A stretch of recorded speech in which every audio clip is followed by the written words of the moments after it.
So hello everyone, Swami Vivekananda AKR chemistry classes में आप सभी का स्वागत है। तो आ जाइए भाई, बैच फर्स्ट आ जाइए जल्दी, बैच फर्स्ट आ जाइए जल्दी। वो आज थोड़ा काम था इसलिए जाना हो गया था बाहर। तो मैंने बोला था, वैसे लेक्चर जो बनाए थे ना मैंने स्टार्टिंग के 2 डाले थे, उनमें सेकंड जो लेक्चर आपको मैंने अपलोड किया है 24.3 वाला, उसमें मैं आपको बोल के गया था कि आज थोड़ा लेट हो जाऊंगा। ठीक है, तो चलिए। तो भाई पिछले लेक्चर में हम कितना कर चुके हैं, मैं आपको पिछले जितने भी मैंने अभी 2 लेक्चर आज प्रोवाइड करवाए आपके, उसमें मैं आपको ज्योमेट्रिकल आइसोमर्स GI और ऑप्टिकल आइसोमर्स कंप्लीट करवा चुका हूं। आपका कंप्लीट हो गया भाई आइसोमर्स। ठीक है, अब मेरा जो नेक्स्ट टॉपिक होगा वो मोस्ट इंपोर्टेंट जो मैंने आपको लिखवाया था, isomerism and IUPAC। Isomerism complete होते ही साथ हम IUPAC स्टार्ट करेंगे। किसको भाई? IUPAC को स्टार्ट करेंगे। तो जो भाई अब हमारा आइसोमेरिज्म मतलब कि कंप्लीट ही हो गया है। आइसोमेरिज्म में आपको कोई प्रॉब्लम नहीं होना चाहिए। यहां से अगर कोई क्वेश्चन आ जाता है नेट JRF में, गेट में, टीफर में, MSc में, और भाई पहले बोल देता हूं ये टॉपिक जो है ये 12th वालों के लिए भी मोस्ट इंपोर्टेंट, नीट में और जो आपको नीट के एग्जाम दोगे आप, JEE मेन के, इनके हर जगह पूछा जाता भाई यहां से तो क्वेश्चन, यहां से तो आपके क्वेश्चन आते हैं, बहुत क्वेश्चन आते हैं। तो भाई एक आपको पता होना चाहिए, ये आपको पता होना चाहिए, नॉर्मल सी बात है। और जो IUPAC आएगा वो भी नॉर्मल है भाई, वो भी आपको पता होना चाहिए, वहां से भी आपके क्वेश्चन पूछे जाते हैं IUPAC से। तो भाई बात कुछ ऐसी है, इस टॉपिक को आप कर लेना ध्यान से। 12th वाले बच्चे भी, 12th वाले बच्चों को मैं पहले बोल रहा हूं, जो भी आपको इंपॉर्टेंट लेक्चर लग रहे हैं आपके सिलेबस में, जो भी लेक्चर है उस लेक्चर को आप छोड़िए ही मत। बेशक से उसका आधा टॉपिक नेक्स्ट लेक्चर में हो, लेकिन उसको कंप्लीट टॉपिक कर लीजिए, गारंटीड क्वालिफाई कर दोगे। क्योंकि ये भाई ऐसी वैसी कोचिंग नहीं हो रही, मैं पहले बोल रहा हूँ, हम ये 12th तक ही नहीं रख रहे इस कोचिंग को, ओनली हम बेसिक से हायर लेवल की कोचिंग दे रहे हैं आपको। और वो जहाँ पर हायर लेवल जुड़ जाता है ना, वो फिर बेसिक की कोचिंग नहीं रहती, वो फिर बेसिक लेवल की कोचिंग नहीं रहती, वो फिर नेट JRF। और आपको भी पता है कि CSIR नेट JRF और जो गेट के टेस्ट होते हैं ना, वो लो लेवल के टेस्ट नहीं है, वो छोटे लेवल के टेस्ट नहीं है, वो आपके एक प्रकार से मान लो कि इंडिया के बेस्ट जो टेस्ट है उनमें ही काउंटिंग वाले टेस्ट है। ठीक है, उनमें ही है भाई, सीधी सी बात है। आप JRF को क्वालिफाई करने के बाद आपको स्कॉलरशिप मिल रही है, 35,000 स्कॉलरशिप मिल रही है आपको। गेट को क्वालिफाई करने के बाद आपको PSUs कंपनी मिल रही है, 1.5 लाख का पैकेज दे रही है वो। तो हम उस चीज की अगर आपको तैयारी करवा रहे हैं तो वो बेसिक से हायर लेवल की करवा रहे हैं। ठीक है, तो आप बेसिक अपना बेसिक भी यहाँ से आप अपना जो भी बेसिक होगा ना उसको भी बिल्कुल क्लियर कर लेना, और जो हायर लेवल की स्टडी उसको भी बिल्कुल क्लियर कर लेना। 12th वाले अभी इतना ही पढ़े जितना उनके है, बस यही बोल रहा हूँ। 12th वाले इतना ही पढ़े जितना है, लेकिन मास्टर्स वाले बेसिक भी पढ़े और हायर लेवल का भी पढ़े, क्योंकि उनको तो भैया पढ़ाना है, उनको अब रिसर्च करनी है, उनको आगे जाके रिसर्च करनी है। अब तो उनको बेसिक पता होना चाहिए। अगर बेसिक नहीं पता होगा तो रिसर्च नहीं कर पाओगे भाई। रिसर्च में छोटी छोटी चीजें आपको प्रॉब्लम में डाले आपको, तो ये चीज अच्छा नहीं होंगी। ठीक है, तो ठीक है, ध्यान रखिएगा इस चीज का, बेसिक भी क्लियर कर लीजिए, अभी कर लीजिए, बाद में टाइम नहीं मिलने वाला। बता देता हूँ आपको, टाइम नहीं मिलेगा, रिसर्च में खो जाओगे ना तो उस टाइम में ऐसा ही है। ठीक है, तो अभी क्लियर कर लीजिए सारा आपका बेसिक। ठीक है, मास्टर्स हो चुका हो तो आपको, मास्टर नहीं हुआ हो तो मास्टर के साथ साथ, और मैं तो बोल रहा हूँ मास्टर चल रहा है ना अगर आपका, तो मास्टर के साथ ही सब कुछ क्लियर कर लो, बेनिफिट हो जाएगा, साल बच जाएगा। आगे वाले जो 2-3 साल हैं जिसमें आप भाई मास्टर मैंने क्लियर कर लिया अच्छे नंबरों से, अब मेरे को पढ़ाना है। अरे बेसिक तो क्लियर करना ही है, बेसिक तो क्लियर कर लेना पहले। बेसिक क्लियर है नहीं, किसको पढ़ाएगा भाई? तू बेसिक क्लियर कर लेना, मास्टर के साथ ही साथ बेनिफिट में रहोगे। मास्टर तो होती रहेगी, मास्टर का तो कुछ नहीं है भाई, 1 महीने में एग्जाम की तैयारी हो जाती है। 7.7, 7.9, 8.1 इतनी ग्रेड ले जाते हैं। अरे मैंने ली हुई यार 7.9 ग्रेड। ठीक है, 3rd सेमेस्टर टॉपिंग लिस्ट में नेम था, और अब की बार भी जो फाइनल ईयर है उसमें भी टॉपिंग लिस्ट में नेम है। ठीक है, तो इसकी कोई बड़ी बात नहीं है, नंबर आ जाते हैं। एक स्किल होना चाहिए, एक अगर टीचिंग लाइन में जाना है तो स्किल होना चाहिए भाई। मेन इंपॉर्टेंट चीज एक ही है, स्किल। आपको टीचिंग का स्किल होना चाहिए, आपके अंदर बहुत होना चाहिए टीचिंग का, टीचर का बहुत।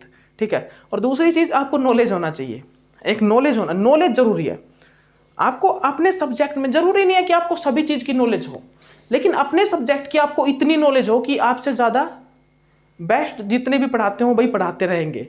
मैं ये नहीं बोल रही हूँ आपसे ज़्यादा अच्छा कोई नहीं पढ़ाए, आप जो, लेकिन आपके पास पढ़ने आए ना उसको ये लगा, उसको यही लगे कि इससे ज़्यादा बेस्ट कोई नहीं पढ़ाएगा मेरे को, इससे ज़्यादा बेस्ट मेरे को कोई और नहीं पढ़ा सकता, मेरे को तो इसके ही पास जाना है। जब भी आप अच्छे टीचर कहलाओगे, ये स्किल आपके अंदर होनी चाहिए। अगर आपके पास कोई आ गया तो आपके पास से कहीं जाए ना, ठीक है। तो बस ये चीज़ याद रखिएगा। तो देखिए आज ये भाई, आज ये भाई जल्दी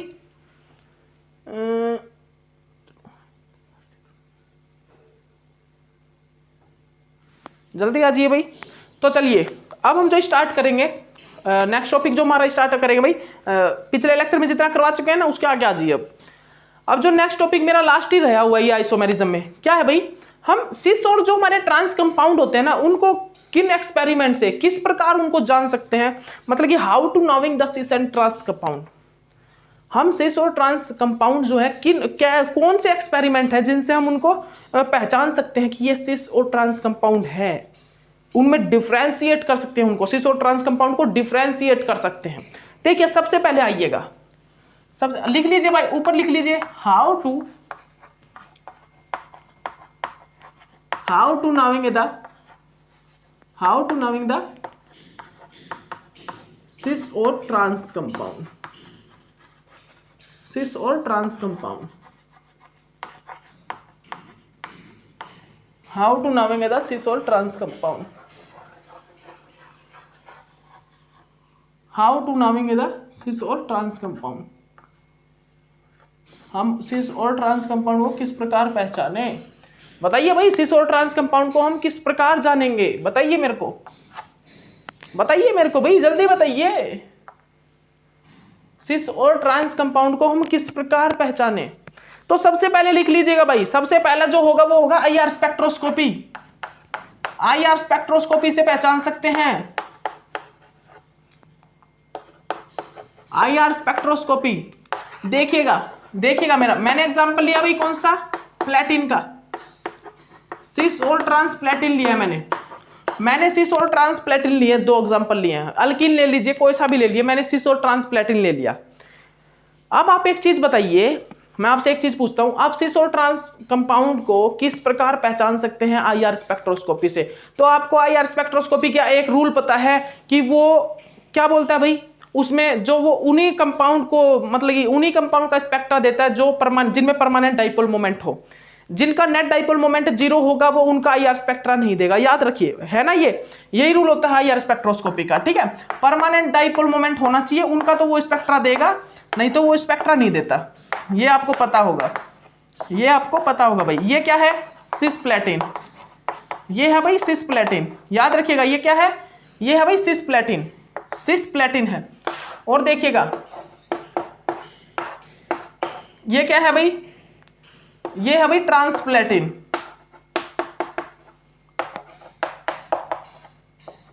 ये है भाई ट्रांसप्लेटिन, सिसप्लेटिन और ट्रांसप्लेटिन, याद रखिएगा, ठीक है, सिस और ट्रांसप्लेटिन है। तो आप एक चीज बताइए मेरे को, आपसे पूछता हूं मैं, सिस और ट्रांसप्लेटिन में एक चीज बताइए, आप इनमें से किसका डाइपोल मोमेंट 0 होगा और किसका डाइपोल मोमेंट अनइक्वल टू 0 होगा, बताइए जल्दी बताइए भाई, डाइपोल मोमेंट बताइए मेरे को, इसका किस चीज का डाइपोल मोमेंट 0 है।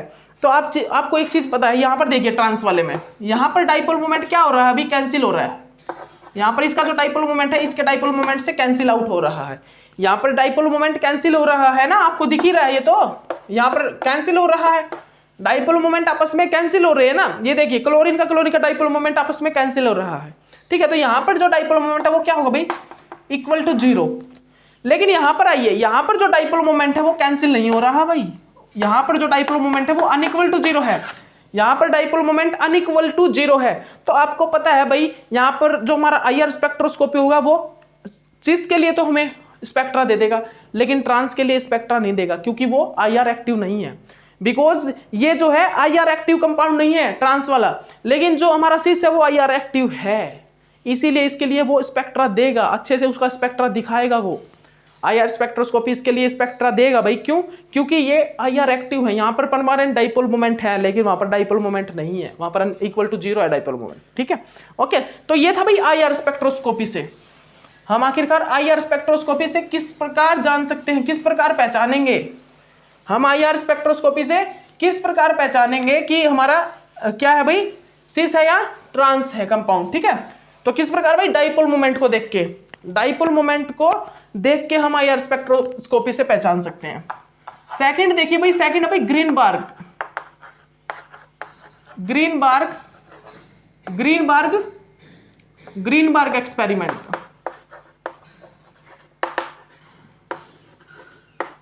Greenberg experiment. सेकंड क्या भाई, सेकंड है ग्रीनबर्ग एक्सपेरिमेंट। अब आप लिखिएगा ग्रीनबर्ग एक्सपेरिमेंट के बारे में, जल्दी लिखिएगा। जो हमारे ग्रीनबर्ग एक्सपेरिमेंट है वो क्या है भाई, लिखिएगा आप उनके बारे में। जो हमारे ग्रीनबर्ग एक्सपेरिमेंट में, उनमें हम क्या करते हैं, उनमें हम कुछ लिगैंड यूज करते हैं, इस टाइप के लिगैंड यूज करते हैं जो कि सिस वाले के साथ डायरेक्ट जाके अटैच हो जाते हैं, और ट्रांस वाले के साथ डायरेक्ट एक मॉलिक्यूल जो उसका होगा, एक लिगैंड का, वो जाके एक सिंगल मॉलिक्यूल सिस वाले के साथ जाके अटैच हो जाता है, लेकिन ट्रांस वाले के साथ रिएक्शन नहीं करता सिंगल मॉलिक्यूल। ट्रांस वाले के साथ 2 मॉलिक्यूल चाहिए होते हैं उन लिगैंड के। मतलब कि सीधे भाषा में आपको बात बताऊं तो ग्रीनबर्ग जो हमारा एक्सपेरिमेंट होता है उसमें हम चिलेटिंग लिगैंड का यूज करते हैं सिस और ट्रांस कंपाउंड से रिएक्शन कराने के लिए। और देखिएगा वो चिलेटिंग लिगैंड जैसे कि भाई कौन से, जैसे कि हमारा ऑक्सालेट हो गया, ऑक्सालेट, ठीक है, जैसे कि ऑक्सालेट, ठीक है, ओके। और उसके बाद भाई ग्लाइऑक्सीमेट, ये ग्लाइऑक्सीमेट, ग्लाइसिनेट, इस टाइप से, ठीक है।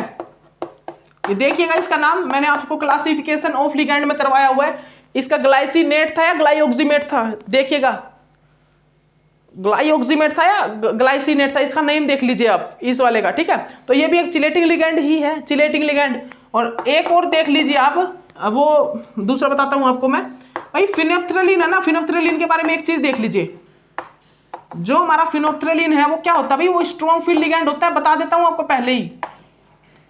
फिनोप्थेलिन is a strong field ligand, ये कहीं पर अटैच होगा तो उसको लो स्पिन कॉम्प्लेक्स में चेंज कर देता है, लो स्पिन कॉम्प्लेक्स में, याद रखिएगा इस चीज को। तो हमने भाई कौन कौन से चिलेटिंग लिगैंड पढ़े हम, मतलब कि हमने चिलेटिंग लिगैंड, कोई भी चिलेटिंग लिगैंड ले सकते हैं। बाल क्या करता है भाई, ब्रिटिश एंटील्यूसाइड, वो क्या करता है, वो कॉपर लेड की अमाउंट को कम करता है बॉडी में से, ठीक है। और था भाई EDTA, इथाइलिन डाइमिन टेट्राएसीटेट, पढ़ा होगा आपने। और था डी पेनिसिलामिन, ये चिलेटिंग लिगैंड ही है एक प्रकार से।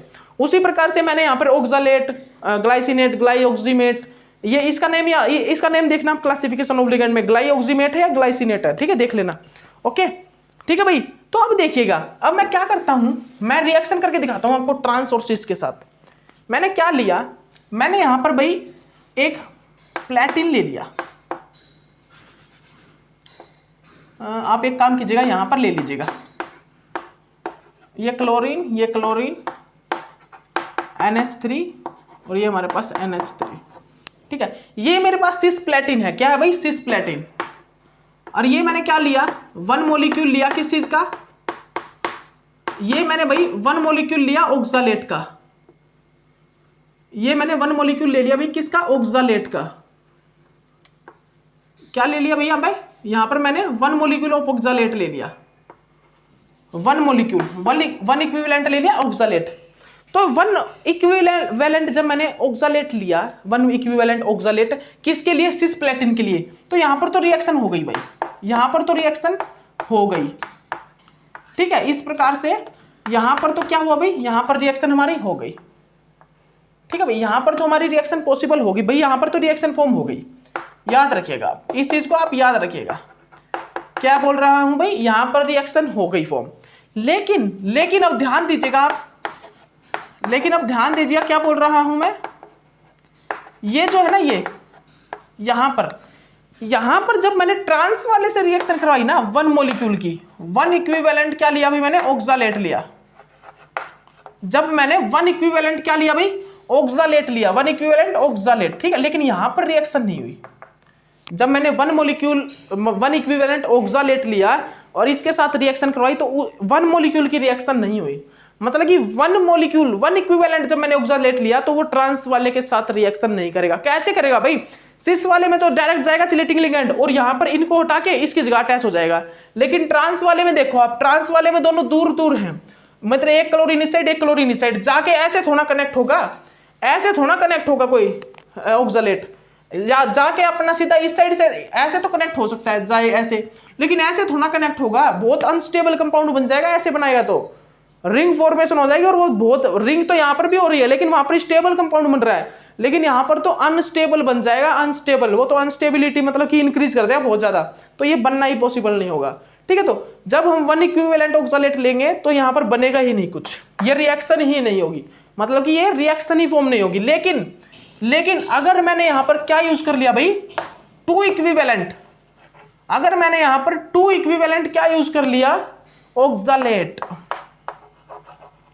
अगर मैंने यहां पर टू इक्विवेलेंट ऑक्सालेट को यूज कर लिया ना, टू इक्विवेलेंट ऑक्सालेट को, तो हमारी रिएक्शन फॉर्म हो जाएगी भाई, तो हमारी रिएक्शन फॉर्म हो जाएगी, तो क्या हो जाएगा भाई, हमारी रिएक्शन जो है वो फॉर्म हो जाएगी। अगर मैंने क्या लिया, अगर मैंने टू इक्विवेलेंट क्या ले लिया, ऑक्सालेट ले लिया, तो याद रखिएगा अगर मैंने टू इक्विवेलेंट ऑक्सालेट ले लिया तो हमारी रिएक्शन पॉसिबल होगी, तो हमारी रिएक्शन हो जाएगी, वन इक्विवेलेंट में ट्रांस के साथ रिएक्शन नहीं होगी।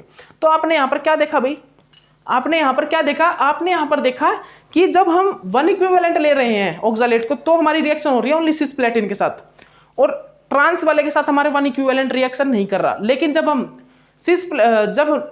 ट्रांस वाले के साथ, जब हमारा ट्रांसप्लेटिन जो है उसके साथ जब हम टू इक्विवेलेंट ऑक्सालेट को यूज करते हैं तो हमारा ट्रांस वाला भी रिएक्शन देनी स्टार्ट कर देता है। तो इससे हमें ये पता लग गया कि वन इक्विवेलेंट ऑक्सालेट तो सिस वाले के साथ ही रिएक्शन करेगा, लेकिन जब हम टू इक्विवेलेंट ऑक्सालेट लेंगे तो हमारा ट्रांस वाला भी रिएक्शन करना स्टार्ट कर देगा।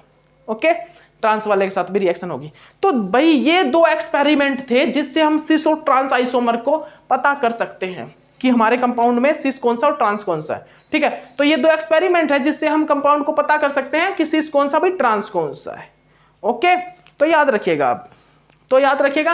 अब आइए भाई मोस्ट इंपॉर्टेंट टॉपिक, नेक्स्ट जो टॉपिक है मोस्ट इंपॉर्टेंट टॉपिक है, टिक कर लीजिए, जल्दी नोट डाल लीजिए, ऊपर जल्दी नोट डाल लीजिए, IUPAC नेम जल्दी डाल लीजिए भाई। IUPAC स्टार्ट होने जा रही है भाई, सभी बच्चे आ जाइए, IUPAC करने हैं भाई। सभी इस क्लास को देखो, सभी देखिए इस क्लास को। IUPAC name, IUPAC naming of coordination compound भाई बहुत अच्छे से करवाई जाएगी आपको ये IUPAC। आपको यहाँ पर IUPAC आप नहीं भूलोगे IUPAC को। IUPAC बस कॉपी उठाना, जैसे कॉपी देखोगे आपको याद आ जाएगी IUPAC कैसे थे। ठीक है,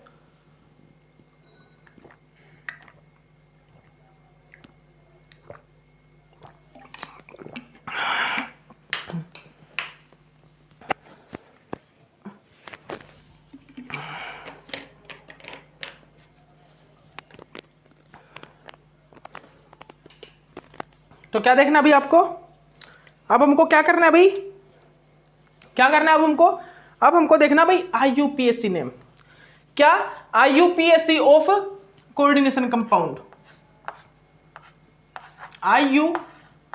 IUPAC of coordination compound.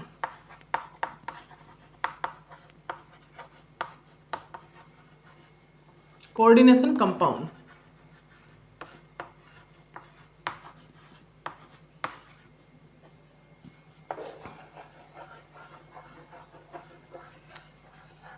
IUPAC naming of coordination compound. तो अब जो हमको देखना भाई, क्या देखना है, IUPAC नेमिंग देखनी है कोऑर्डिनेशन कंपाउंड की। कुछ एक हमारे पास कोऑर्डिनेशन कंपाउंड्स हैं, हमको सबसे पहले तो ये चीज देखनी पड़ेगी, समझनी पड़ेगी आखिरकार IUPAC किस प्रकार होती, क्या IUPAC को हम किस प्रकार समझें, ये चीज आपको पता होना चाहिए कि आप कोऑर्डिनेशन जो हमारा कंपाउंड होता है उस कोऑर्डिनेशन कंपाउंड की IUPAC किस प्रकार की जाती है। हर एक भाई जो हमारा GOC में आपने वो जर्नल ऑर्गेनिक केमिस्ट्री आप पढ़ते हो, जर्नल जब ऑर्गेनिक केमिस्ट्री को आप स्टडी करते हो तो वहां पे भी करवाई जाती है बस कुछ एक हाइड्रोकार्बन्स की, ऑर्गेनिक केमिस्ट्री में हाइड्रोकार्बन्स की करवाई जाती है। लेकिन ये भाई इनऑर्गेनिक केमिस्ट्री में, ये जो है वो इनऑर्गेनिक केमिस्ट्री में जो हमारे कोऑर्डिनेशन कंपाउंड होते हैं ना, इनऑर्गेनिक केमिस्ट्री में जो हमारे कोऑर्डिनेशन कंपाउंड है उनकी IUPAC है। जो हमारे इनऑर्गेनिक केमिस्ट्री में जो हमारे कोऑर्डिनेशन कंपाउंड है ये उनकी IUPAC नेमिंग है। ठीक है, उनकी IUPAC देख लीजिए। तो सबसे पहले आपको भाई कुछ एक नेम मतलब कि किन लिगैंड को मैं क्या यूज करूंगा वो लिख लीजिए। देखिए भाई NH3 को मैं लिखूंगा अमाइन, अमाइन, ठीक है, अमाइन, ठीक है, ध्यान रखिएगा। CO को मैं लिखूंगा कार्बोनाइल, कार्बोनाइल, ठीक है। CS को मैं लिखूंगा थायोकार्बोनाइल, थायोकार्बोनाइल, थायोकार्बोनाइल, ओके।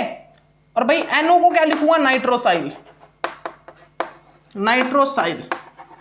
और भाई ये हो गए, अगर ये नेगेटिव चार्ज और पॉजिटिव चार्ज हो NO पे, नेगेटिव या पॉजिटिव जैसे कि, ठीक है, इस टाइप से हो सकता है। तो NO पॉजिटिव जब हो क्या बोलते हैं हम, नाइट्रोसोनियम आयन, नाइट्रोसोनियम आयन, ठीक है। ये नेगेटिव पॉजिटिव आयन हो ना, आयन, अगर NO पर आयन हो, मतलब NO फॉर्म जो है आयनिक फॉर्म में हो, तो उसको हम नाइट्रोसोनियम आयन बोलते हैं। NO, ओनली NO लगा हो, ओनली NO, तो उसको हम बोलेंगे क्या भाई, नाइट्रोसोनियम, मतलब कि नाइट्रोसाइल, NO ओनली NO, नाइट्रोसाइल। लेकिन NO आयन की आयनिक फॉर्म में हो, NO जो है नाइट्रोसाइल जो हमारा वो आयोनिक फॉर्म में हो, तो हम उसको बोलते हैं nitrosonium ion, nitrosonium ion, okay, nitrosonium ion बोलते हैं। और वाटर का आपको पता ही है भाई, हम IUPAC में वाटर को किस चीज के, किस नाम से, एक्वा नाम से यूज करते हैं। किस नाम से भाई, आपको पता ही है ना ये चीज। तो हम जो हमारा वाटर है उसको हम IUPAC में एक्वा नाम से यूज करते हैं। किस नाम से भाई, एक्वा नाम, एक्वा, एक्वा, ठीक है, ओके। अब आइए भाई, अब आपको कुछ एक चीजें बतानी है, देखिएगा। अब आपको कुछ एक चीज बतानी है भाई, लिख लीजिएगा, कुछ एक पॉइंट है, क्योंकि नेमिंग करने से पहले कुछ एक रूल है वो आपको पता होना चाहिए, वो आपको रूल है जो वो पता होना चाहिए। सुनिएगा, वो रूल क्या है, अगर हमारे कॉम्प्लेक्स पर, अगर हमारे कॉम्प्लेक्स पर कोऑर्डिनेशन स्फीयर पर चार्ज नेगेटिव आता है ना, नेगेटिव, तो हमारा जो कॉम्प्लेक्स में जो मेटल है उस मेटल के नेम चेंज हो जाते हैं। जैसे कि मान लो कोबाल्ट है तो कोबाल्टेट, ठीक है। अगर हमारा कॉम्प्लेक्स पे, अगर हमारे मतलब कि हमारा जो कॉम्प्लेक्स है ना, उसमें जो मेटल का नेम है, उस मेटल के नेम के पीछे 8 लग जाएगा, कोबाल्ट है तो कोबाल्टेट लग जाएगा। और फेरेट है, आयरन है ना, आयरन, आयरन का नेम सिंपली अगर मान लीजिए वहां पर मतलब कुछ और आ गया चार्ज, मैं आपको बताने वाला हूं, ठीक है। तो एक तो सिंपल आयरन नेम होता है और एक होता है फेरेट, फेरेट भी तो आयरन को बोलते हैं, तो फेरेट कब बोलेंगे। जैसे कि हमारा सिल्वर है, एक तो सिल्वर नॉर्मल होता है, एक होता है भाई आर्जिनेट, आर्जिनेट कब बोलेंगे। लेड है, लेड को प्लम्बेट कब बोलेंगे। टिन है, उसको स्टीनेट कब बोलेंगे, याद रखिएगा। गोल्ड है, हमारा जो गोल्ड है उसको आउरेट, आउरेट बोलते हैं, उसको कब बोलेंगे। ये चीज है भाई, नाम है ये, किच, zinc zirconate, chromium chromate, iron ferrate, nickel nickelate, कब बोलेंगे भाई, कोबाल्ट कोबाल्टेट, ये कब यूज करेंगे हम। तो ये आप देख लीजिए, ये जो कोऑर्डिनेशन कंपाउंड में हम इस टाइप से नेमिंग करते हैं, मेटल के नेम को चेंज करना पड़ता है, मेटल के नेम के पीछे 8 लगाना पड़ता है। सुन लीजिएगा ध्यान से, मेटल के जो नेम है ना, उनके नेम के पीछे 8 लग जाएगा। वो कब लगता है देख लीजिए आप, मैं आपको उनका सब कुछ बता देता हूं, ठीक है। देख लीजिएगा, सबसे पहले नेम लिख लीजिए भाई, लिख लीजिएगा, मेटल नेम लिख लीजिए, कौन कौन से मेटल है, मेटल लिख लीजिए आप भाई। कोऑर्डिनेशन कंपाउंड में मैक्सिमम जो मेटल आते हैं ना, वो आपको लिखवा देता हूं मैं। लिखिए भाई, एल्यूमिनियम, एल्यूमिनियम, क्रोमियम, कोबाल्ट, निकल, ठीक है, निकल लिख लीजिए, जल्दी लिख लीजिए जो मैं बोल रहा हूं। जिरकोनियम, जिंक,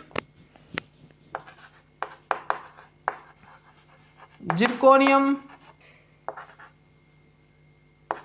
जिंक, जल्दी लिख लीजिए जो जो मेटल मैं आपको लिखवा रहा हूं। प्लेटिनियम लिख लीजिए, आयरन लिख लीजिए, प्लेटिनियम,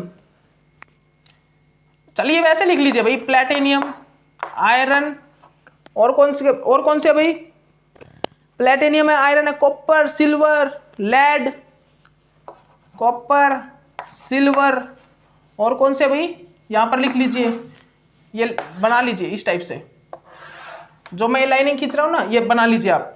कॉपर, सिल्वर और गोल्ड है भाई, लेड है, टिन है, ठीक है, ये बना लीजिए, ये बना लीजिए इस टाइप से जो मैं बता रहा हूं आपको, और क्या भाई, गोल्ड मैंने लिखवा लिया भाई, लेड भी लिख दिया आपके लिए, और टिन भी लिख दिया है, और क्या भाई, और है भाई silver, copper, iron, platinum, zinc भी हो गया भाई, जिरकोनियम भी हो गया, हाँ सभी हो गए, सभी हो गया मेटल।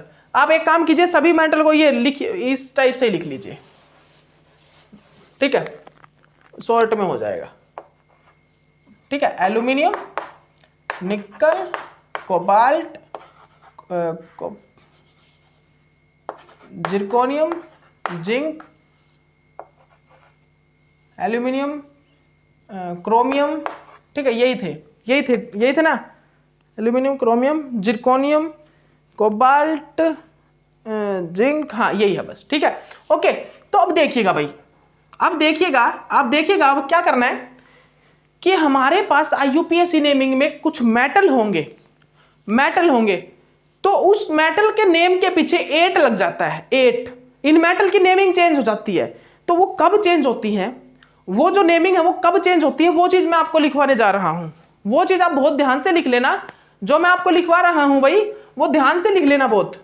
इन मेटल की जो नेमिंग है वो चेंज हो जाती है, और वो कब होती है चेंज, वो चीज मैं आपको लिखवाऊंगा, ठीक है, वो चीज आपको देखनी है, ठीक है। तो देखिएगा हम क्या बताने जा रहे हैं, इन मेटल की नेमिंग कब चेंज होती है भाई, इन मेटल की नेमिंग कब चेंज होती है, अगर हमारे कॉम्प्लेक्स पर नेगेटिव चार्ज है,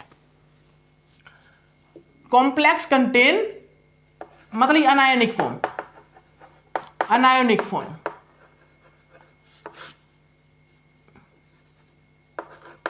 अगर हमारा कॉम्प्लेक्स अनायोनिक फॉर्म में है तो होगा, और अगर कैटायोनिक फॉर्म में है,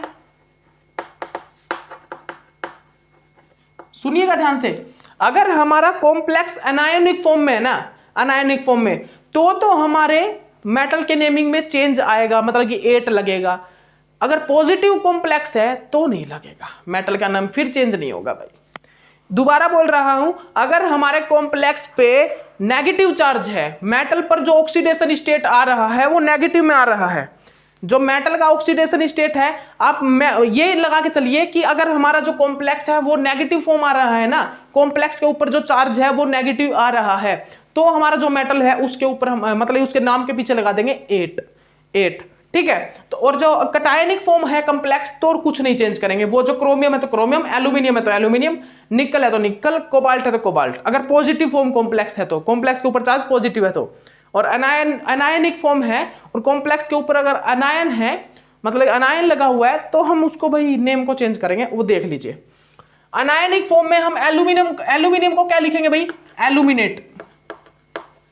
एल्यूमिनेट, ठीक है। निकल को क्या लिखेंगे, निकलेट। कोबाल्ट को क्या लिखेंगे, कोबाल्टेट, ठीक है। जिरकोनियम को जिरकोनेट, जिंक को जिंकेट, ठीक है। एक मिनट, क्रोमियम को क्रोमेट, ठीक है। प्लेटिनियम को प्लेटिनेट, याद रखिएगा इन चीज को। ये कब बताया मैंने, जब हमारा अनायनिक फॉर्म में होगा, कॉम्प्लेक्स जब हमारा अनायनिक फॉर्म में होगा। आयरन को फेरेट, ठीक है। कॉपर को भाई क्यूप्रेट, सिल्वर को, ये सिल्वर है ना, सिल्वर को आर्जिनेट, ई है ये ARGENATE, आर्जिनेट। और गोल्ड को ये AU मतलब गोल्ड, औरेट, ठीक है। लेड को प्लम्बेट,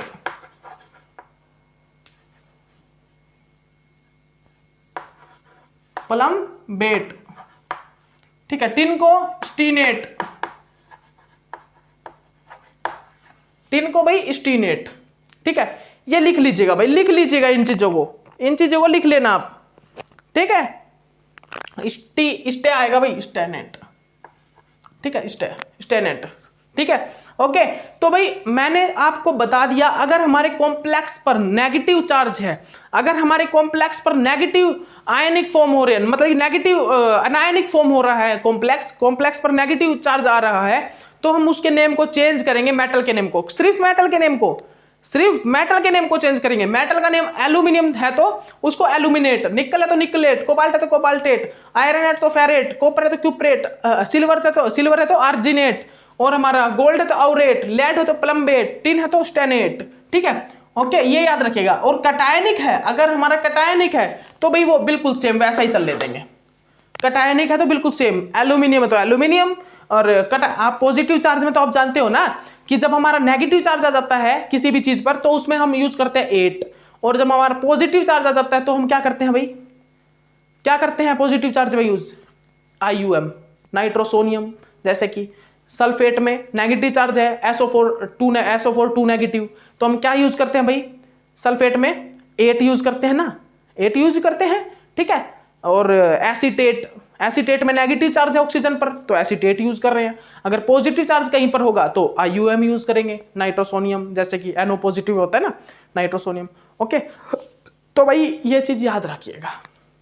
तो वो मैंने NO का लिखा है ना, नाइट्रोसाइल में NO पॉजिटिव जो है वो नाइट्रोसोनियम आयन होगा, अगर NO पर पॉजिटिव चार्ज है तो नाइट्रोसोनियम आयन। ठीक है, ओके, तो चलिए ठीक है। तो देखिए भाई, आपको इतना मैंने मतलब ये नाम नूम जितने भी बता दिए हैं, आपका सिर्फ यही है अभी क्या करना है आपको ये सभी ऊपर लिखना है कॉपी पे, IUPAC नेमिंग मोस्ट इंपॉर्टेंट लिखना है। ठीक है, और ये जो चीजें मैंने आपको बताई है ना वो चीजें लिख लीजिए, कुछ नहीं करना, जो चीजें बताई है अभी वो चीज नोट डाउन कर लीजिए। उसके बाद मैं आपको एग्जाम्पल कराने स्टार्ट करूंगा। अब जो आपका स्टार्ट होगा टॉपिक उसमें आएगा भाई एग्जाम्पल। अब जो नेक्स्ट से आपका नेक्स्ट लेक्चर में मैं करवाऊंगा भाई, वहां पर आपको एग्जाम्पल आएंगे सभी, जैसे कि विदाउट एनायनिक फॉर्म कॉम्प्लेक्स की नेमिंग। अब सबसे पहले हम क्या लेंगे भाई, जो विदाउट एनायनिक फॉर्म जो कॉम्प्लेक्स होंगे ना, जहां पर मतलब कि नेगेटिव चार्ज नहीं होगा कॉम्प्लेक्स पर, उनको लेंगे। ठीक है, उसके बाद अदर जिन पे एनायनिक फॉर्म होगा वो लेंगे। ठीक है, उनकी नेमिंग करके दिखाऊंगा। फिर ब्रीजिंग फॉर्म जो होती है ना उनकी भी नेमिंग करके दिखाएंगे आपको। जो हमारे ब्रीजिंग फॉर्म होते हैं कॉम्प्लेक्स उनके भी आपको नेमिंग करके दिखाएंगे। तो टेंशन मत लीजिए, आपकी फुल प्रैक्टिस करवा के ही IUPAC मतलब फुल प्रैक्टिस कराऊंगा, फिर ही दम लेंगे भाई। दम तो क्यों लेंगे दम तो भी लेना ही नहीं, आप वही तो आपको पूरा लास्ट तक एंड तक पढ़ाना है, लास्ट तक पढ़ाएंगे। ओके, तो चलिए ठीक है, इस क्लास के लिए इतना ही काफी है। नेक्स्ट क्लास में आपको मिलते हैं और एग्जाम्पल करवाने स्टार्ट करते हैं। Okay, bye.